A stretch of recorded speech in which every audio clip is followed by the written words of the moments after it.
쉬운 성경 통독 6월 25일 야고보서 2, 3, 4, 5장, 베드로전서 1, 2장 말씀, 야고보서 2장. 사랑하는 형제 여러분, 여러분은 영광스러운 우리 주 예수 그리스도를 믿는 자들입니다. 그러므로 사람들을 차별해서 대하지 말기 바랍니다. 만일 한 사람은 좋은 옷에 금반지를 끼고 교회에 나왔고 또 한 사람은 남루한 옷을 입고 교회에 나왔다고 합시다. 그때 옷을 잘 입은 사람에게는 이리로 와서 좋은 자리에 앉으십시오 라고 말하고, 가난한 사람에게는 저기에 서 있든지 내 발 밑에 앉으시오 라고 말한다면 사람을 차별하고 있는 것이 아니고 무엇이겠습니까? 여러분은 악한 생각으로 사람들을 판단한 것입니다. 사랑하는 형제 여러분, 제 말을 잘 들으십시오. 하나님께서는 세상의 가난한 자를 택하여 믿음으로 부하게 하셨습니다. 그리고 자기를 사랑하는 백성에게 약속하신 나라를 주셨습니다. 그런데 여러분은 가난한 사람들을 멸시하고 있습니다. 사실 여러분의 생명을 위협하고 법정으로 끌고 가는 사람들은 부자들인데도 말입니다. 그들은 여러분의 주인 되신 예수님을 모독하는 자들이기도 합니다. 모든 법 위에 우선되는 법이 있습니다. 그 법은 성경에 기록되어 있습니다. 내 이웃을 내 몸과 같이 사랑하라. 만일 여러분이 이 율법을 지키면 잘하는 것입니다. 그러나 사람을 차별하여 대한다면 죄를 짓는 것이며 이 율법에 따라 여러분은 하나님의 법을 어긴 것이 됩니다. 누구든지 하나님의 율법을 다 지키다가 한 가지 계명을 어기게 되면 율법 전체를 다 어긴 자가 됩니다. 간음하지 마라 하고 말씀하신 하나님께서 살인하지 마라 하고 말씀하셨습니다. 그러므로 간음하지 않았다고 해도 살인을 저질렀다면 율법 전체를 어긴 셈입니다. 여러분은 자유를 주는 법에 의해 심판받을 것입니다. 여러분이 말하고 행동하는 데 있어서 늘 이것을 기억해야 할 것입니다. 다른 사람들에게 자비를 베푸십시오. 그렇지 않으면 하나님께서 여러분을 심판하실 때 여러분에게도 자비를 베풀지 않으실 것입니다.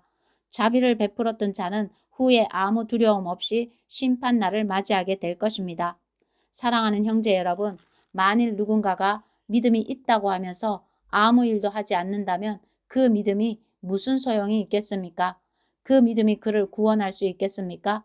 그리스도 안에서 한 형제 자매된 사람이 옷이나 먹을 것이 필요할 때 하나님께서 은혜를 베푸시기를 몸을 따뜻하게 하고 먹을 것을 좀 많이 드십시오라고 말하고 그 사람에게 필요한 것을 주지 않는다면 그런 말은 아무 도움이 되지 않을 것입니다. 믿음도 마찬가지입니다. 행동이 따르지 않는 믿음은 죽은 믿음입니다.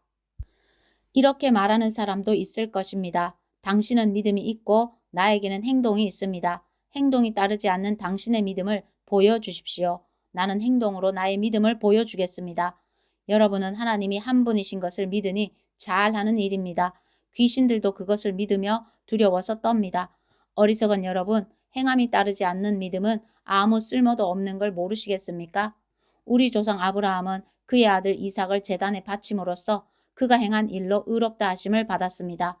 이렇게 그의 믿음에는 행함이 함께 따랐으며 그의 행동으로 믿음이 완전하게 되었습니다. 아브라함이 하나님을 믿었고 하나님께서는 그 믿음을 받으셨으며 그 믿음으로 하나님께 의롭다 하심을 받았다라는 성경 말씀의 의미가 무엇인지 이제는 알 수 있을 것입니다. 아브라함은 그 후 하나님의 친구라고 불렸습니다. 그러므로 사람이 행동으로 의롭다함을 받을 수 있으며 믿음만으로는 의롭다함을 받을 수 없습니다. 또 라합의 예를 들 수도 있습니다. 그녀는 기생이었지만 자신이 한 일로 하나님께 의롭다함을 받았습니다. 그녀는 이스라엘의 정탐꾼을 그녀의 집에 들여 다른 길로 도망갈 수 있게 도와주었습니다. 영혼이 없는 몸이 죽은 것 같이 믿음도 행함이 없으면 죽은 것입니다. 3장. 사랑하는 형제 여러분, 다들 선생이 되려고 하지 마십시오. 선생된 우리가 더 엄히 심판받을 줄 여러분도 알고 있을 것입니다. 우리는 모두 실수가 많은 사람들입니다. 말의 실수가 전혀 없는 사람이 있다면 그 사람은 완벽한 사람일 것입니다. 그런 사람은 자신의 몸 전체를 다스릴 수 있는 사람입니다. 말의 입에 재갈을 물리면 우리는 말을 능히 부릴 수 있습니다. 큰 배가 강풍에 밀려 휩쓸리지만 그 배를 조종하는 것은 매우 작은 키 하나에 불과합니다. 키를 조종하는 항해사가 자기 뜻대로 배가 가는 방향을 결정할 수 있습니다. 혀도 마찬가지입니다. 몸 가운데 지극히 작은 부분이지만 큰 일을 행함으로 자랑합니다. 큰 산불도 아주 조그마한 불씨에서 시작하지 않습니까? 혀도 곧 불입니다. 혀는 우리 몸 가운데 악의 세계라고 할 수 있습니다. 이것이 몸을 더럽히고 우리 인생의 전 여정에 불을 지르며 나중에는 혀도 불에 의해 살라집니다. 온갖 짐승과 새, 파충류, 물고기는 길들일 수 있고 사람들은 또한 이것들을 길들여 왔습니다. 그러나 아무도 혀를 길들이지는 못했습니다. 악하고 난폭한 이 혀에는 죽이는 독이 가득합니다. 우리는 우리의 혀로 우리 주님과 하늘에 계신 아버지를 찬양합니다. 그러나 이것으로 하나님의 형상대로 지음받은 사람들을 저주하기도 합니다. 찬송과 저주가 한 입에서 나오고 있습니다. 형제 여러분, 이런 일이 있어서는 안 될 것입니다. 한 샘에서 단물과 쓴물이 같이 나오는 것을 보았습니까? 형제 여러분, 무화과 나무가 올리브 열매를 맺거나 포도나무에 무화과가 열리는 것을 보았습니까? 그럴 수 없습니다. 짠물이 나는 샘에서 단물을 맛볼 수는 없는 것입니다. 여러분 가운데 참된 지혜가 있고 총명한 사람이 누구입니까? 그는 올바른 삶을 통해 겸손함으로 자신의 지혜를 보여야 할 것입니다. 그러나 마음속에 이기심과 지독한 시기심이 있다면 자랑하지 마십시오. 오히려 그 자랑은 진리를 숨기는 거짓말이 될 것이기 때문입니다. 그런 지혜는 분명히 하나님께로부터 온 것이 아닙니다. 그것은 세상의 지혜이며 영적인 것도 아니고 마귀에게서 온 것입니다. 시기심과 이기심이 있는 곳에는 혼란과 온갖 악한 일이 있을 뿐입니다. 하나님께로부터 온 지혜는 첫째 성결합니다. 그리고 평화가 있고 양순하며 즐겁습니다. 또한 어려움에 빠진 자들을 돕고 다른 사람을 위해 선한 일을 하려 애씁니다. 늘 공평하며 정직합니다. 평화를 위해 힘쓰는 자들은 그들의 의로운 삶으로 좋은 열매를 맺게 될 것입니다. 4장, 여러분 가운데 싸움과 다툼이 일어나는 원인이 무엇인지 아십니까? 그것은 바로 여러분 속에 분쟁을 일으키는 이기적인 욕망에서 비롯된 것입니다. 원하는 마음은 있는데 갖지 못하다 보니 다른 사람을 죽이기도 하고 시기하기도 합니다. 하지만 여전히 원하는 바를 얻지 못하니 다투고 있습니다.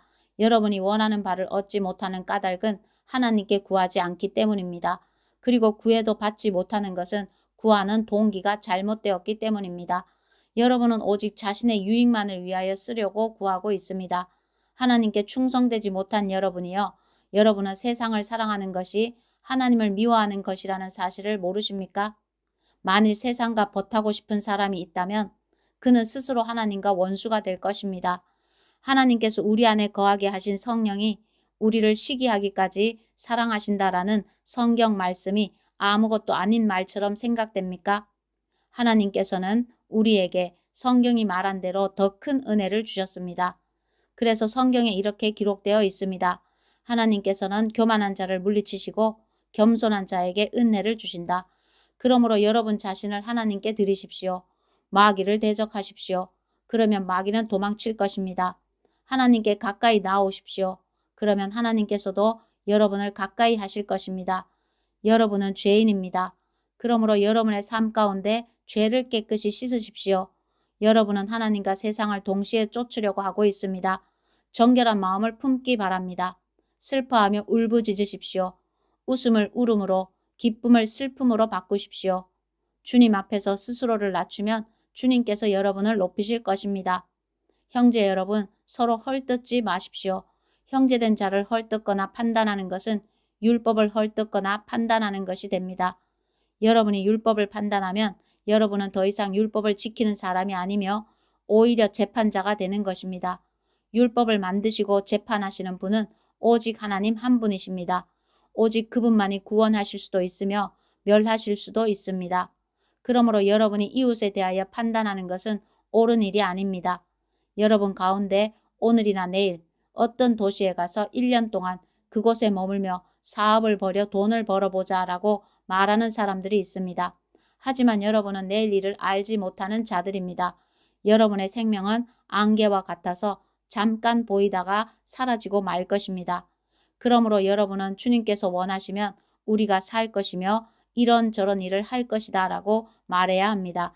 하지만 여러분이 교만해져서 자랑을 하고 있으니 이것은 잘못된 것입니다. 사람이 선한 일을 행할 줄 알면서도 행치 않는다면 그것이 바로 죄입니다. 5장, 부자들이여 잘 들으십시오. 여러분에게 고난이 닥칠 것이니 소리 높여 슬프게 우십시오.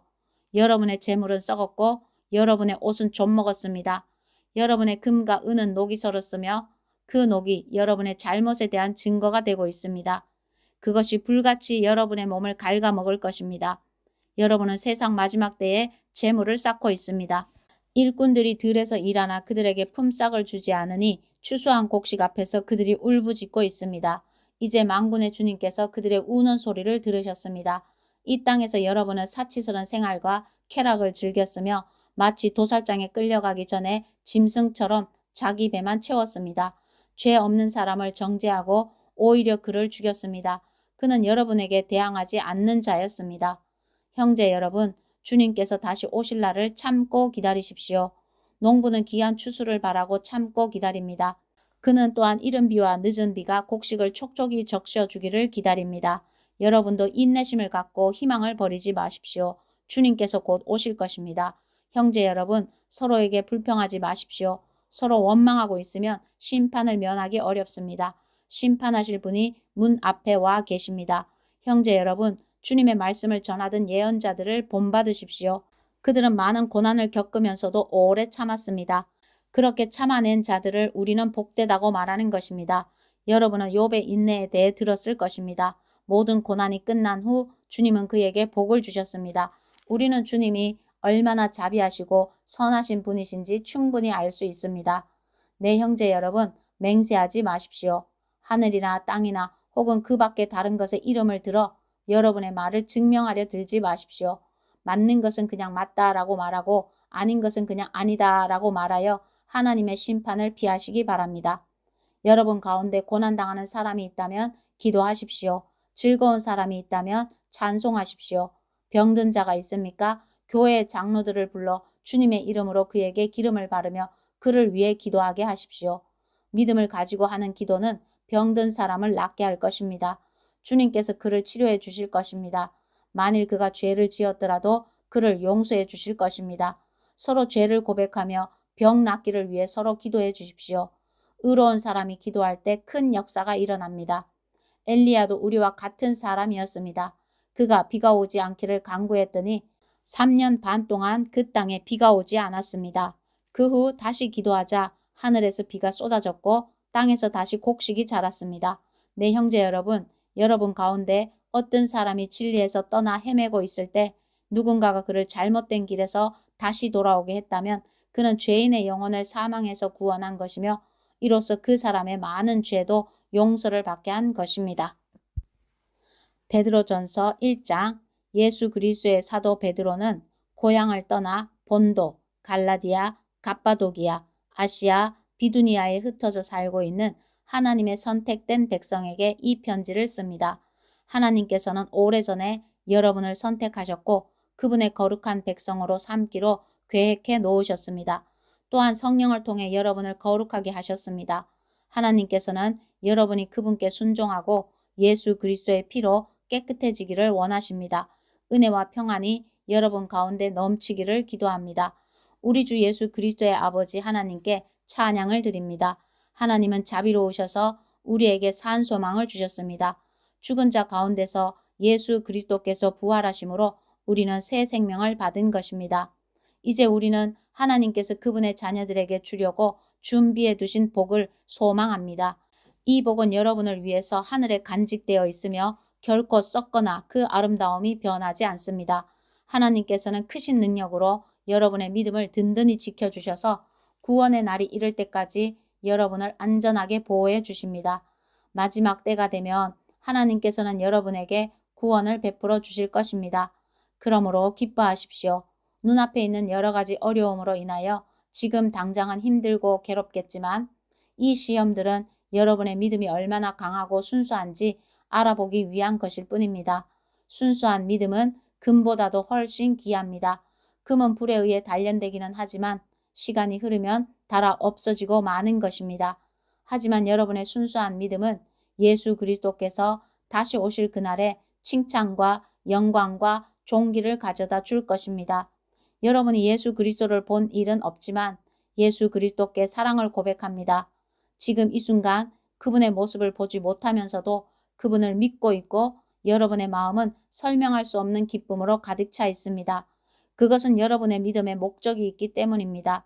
그 목적, 바로 여러분의 영혼이 구원을 받는다는 기쁨이 이미 여러분에게는 주어졌습니다. 예언자들은 이 구원에 관해 열심히 연구하고 찾았습니다.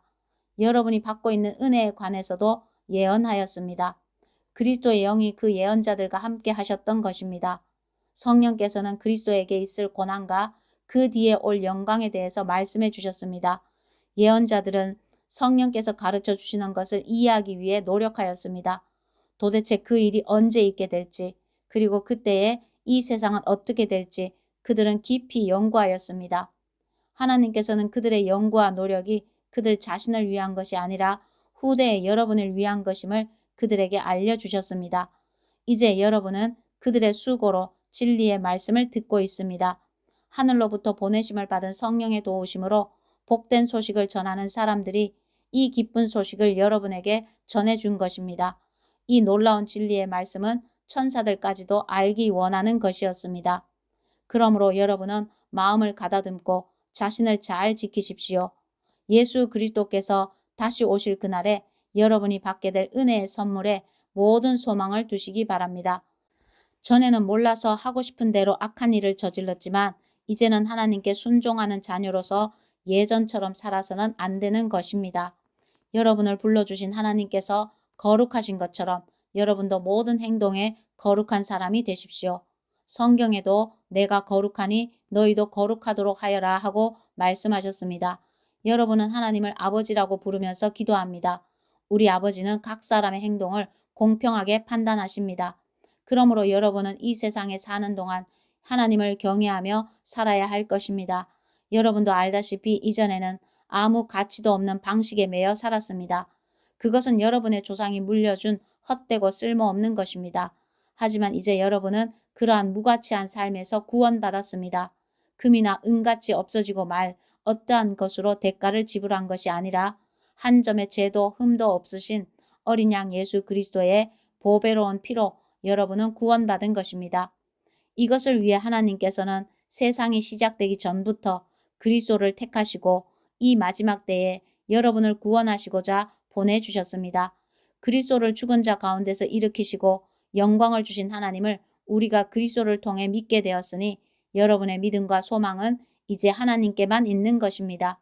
여러분은 진리에 순종하여 자신을 깨끗하게 하였고 진심으로 형제를 사랑할 수 있는 마음을 갖게 되었으니 이제는 온 마음으로 서로 깊이 사랑하십시오. 여러분은 다시 태어났습니다. 이 새 생명은 죽어 없어질 것으로부터 난 것이 아니라 결코 죽지 않는 것으로부터 생긴 것입니다. 여러분이 다시 태어난 것은 영원한 하나님의 살아있는 말씀에 의한 것입니다. 이는 성경에 기록된 말씀입니다. 모든 인간은 풀과 같고 그들의 권력도 들에 핀 꽃과 같으니 풀은 시들고 꽃은 떨어지나 주님의 말씀은 영원히 살아있다. 이것이 여러분에게 전해진 말씀입니다. 2장 그러므로 여러분은 모든 악과 거짓을 버리십시오. 위선자가 되지 말고 시기하며 험담하는 자가 되지 마십시오. 여러분의 삶 가운데서 이 모든 것을 없애십시오. 갓난아기가 젖을 찾듯이 순결한 말씀을 사모하십시오. 그러면 여러분의 믿음이 자라나고 구원을 받게 될 것입니다. 여러분은 이미 주님의 선하심을 맛보아 알고 있지 않습니까? 우리 주 예수님은 산 돌이십니다. 세상 사람들은 이 돌을 버렸지만 그분은 하나님께서 선택하신 머릿돌이 되십니다. 하나님께서는 그 누구보다도 귀한 존재로 그분을 택하셨습니다. 그러므로 그분께로 오십시오. 여러분도 산돌처럼 거룩한 성전을 짓는데 사용되시기 바랍니다. 그리고 하나님께 영적인 희생 제사를 올려드리는 거룩한 제사장이 되시기 바랍니다. 하나님께서는 예수 그리스도를 통하여 그 희생 제사를 받으실 것입니다. 성경에 이와 같은 말씀이 있습니다. 내가 시온에 주춧돌을 놓고 이 보배로운 돌 위에 모든 것을 세울 것이다. 누구든지 주님을 의지하는 자는 결코 실망하지 않을 것이다. 믿는 자들에게 이 돌은 너무나 귀중한 것이지만 믿지 않는 자들에게는 쓸모없는 돌에 불과합니다. 이것은 건축자들이 쓸모없어 버린 돌이 그 집 모퉁이의 머릿돌이 되었다네라는 말씀과 걸려 넘어지게 하는 돌과 바위가 되었다라는 말씀과 같습니다. 그들은 하나님의 말씀에 순종하지 않기 때문에 넘어집니다. 바로 이것이 그들을 향한 하나님의 계획이기도 합니다. 그러나 여러분은 하나님께서 선택하신 민족이며 왕의 제사장입니다. 또 거룩한 나라이며 하나님께서 홀로 다스리는 나라의 백성입니다. 하나님께서는 그분의 선하심을 선포하게 하시려고 여러분을 어두움 가운데서 불러내어 그의 놀라운 빛 가운데로 인도하셨습니다. 여러분이 전에는 하나님의 백성이 아니었지만 지금은 하나님의 백성입니다. 이전에는 은혜를 몰랐지만 지금은 은혜를 받고 누리고 있습니다. 사랑하는 여러분, 여러분은 이 세상에서 나그네와 같은 사람들입니다. 그러므로 육신이 원하는 악한 일들을 멀리 하시기 바랍니다. 이런 것은 영혼을 대적해 싸우는 것들입니다. 여러분 주위에는 믿지 않는 자들이 많이 있습니다. 그들은 여러분이 잘못 살고 있다고 말할지도 모릅니다. 그러므로 착하게 사십시오. 그들이 여러분의 선한 행동을 보고 그리스도께서 다시 오시는 날에 하나님께 영광을 올려드릴 것입니다. 이 세상의 권위를 가진 사람들에게 복종하십시오. 그렇게 하는 것이 주님을 위한 것입니다. 최고의 권위를 가진 왕께 복종하십시오. 또한 왕이 보낸 관리에게도 복종하십시오. 그들은 잘못된 사람을 벌하고 옳은 일을 하는 사람에게 상을 주라고 보냄을 받은 자들입니다. 여러분이 선하게 행동할 때 어리석은 사람들은 여러분에 관해 더 이상 험담을 하지 못할 것입니다. 이렇게 하는 것이 하나님의 뜻입니다. 자유인으로 사십시오. 그러나 자유를 잘못 사용하여 악을 행하는 구실로 삼지는 말기 바랍니다. 하나님을 섬기는 자로 생활하십시오. 모든 사람을 존중하고 하나님 안에서 형제 자매를 사랑하며 하나님을 두려워하고 왕을 존경하십시오. 하인들이여 주인을 존경하고 그 권위에 복종하십시오. 선하고 친절한 주인에게만 아니라 악하고 나쁜 주인에게도 복종하십시오. 아무런 잘못이 없는데도 억울하게 벌을 받을 수 있습니다. 그때 하나님을 생각하고 말없이 참는다면 하나님은 그런 그를 기뻐하실 것입니다. 만약 잘못한 일로 벌을 받는다면 그것을 참는다고 칭찬받을 이유가 없는 것입니다. 여러분이 선한 일을 하고 고난을 받을 때 인내할 수 있다면 그것은 하나님 보시기에 참으로 아름다운 일이 됩니다. 이것을 위해 여러분은 부르심을 받았습니다. 그리스도께서 여러분을 위해 고난을 받으심으로 우리가 따라야 할 모범을 보여주셨습니다. 그러므로 그리스도의 발자취를 따르십시오. 그분은 죄가 없으시며 거짓을 말한 적도 없으십니다. 예수님은 모욕을 당해도 욕하지 않으시고 고난을 받을 때도 위협하지 않으셨습니다. 그는 모든 것을 공정하게 심판하시는 하나님의 손에 자신을 맡기셨습니다. 그리고 몸소 우리 죄를 짊어지고 십자가에 달려 돌아가심으로써 우리가 더 이상 죄를 위해 살지 않고 의를 위해 살 수 있게 하셨습니다. 그리스도께서 상처를 입으심으로써 우리가 낫게 된 것입니다. 여러분은 길 잃은 양처럼 잘못된 길로 갔지만 이제는 영혼을 살피시는 목자와 보호자의 품으로 되돌아왔습니다. 아멘.